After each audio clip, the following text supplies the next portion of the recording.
সকাল সকাল খুব চিন্তার মধ্যে পড়ে গেছিলাম বুঝলে, বাট কারণটা কি ঠিক জানতে পারবে। আসলে আমার বাড়িতে থাকা ইনডোর প্ল্যান্টের পাতাগুলোতে সিমেন্ট পড়ে সব কটা প্রায় নষ্ট হয়ে গেছিল। বাট এক মিনিট, ইনডোর প্ল্যান্ট কোথা থেকে এলো ভাই? ওহো সরি, হাম তো ইন্ট্রো দেনা হি ভুল গিয়া। বেশ কিছুদিন ধরেই আমি কিছু ইনডোর প্ল্যান্টের কালেকশন করা স্টার্ট করেছি এবং সেগুলোকে আমার বাড়িতে ছোট ছোট টবের মধ্যে গ্রো করাচ্ছি।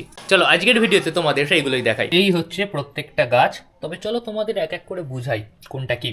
এটা তো অ্যালোভেরা, আর এটাও অ্যালোভেরা, তোমরা নিশ্চয়ই জানো। আর এছাড়াও এখানে আছে এটা স্নেক প্ল্যান্ট, এটাও একটা স্নেক প্ল্যান্টের প্রজাতি।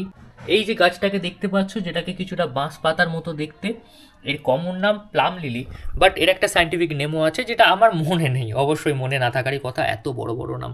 চলো তোমাদেরকে মোবাইল দেখে বলি। কর্ডি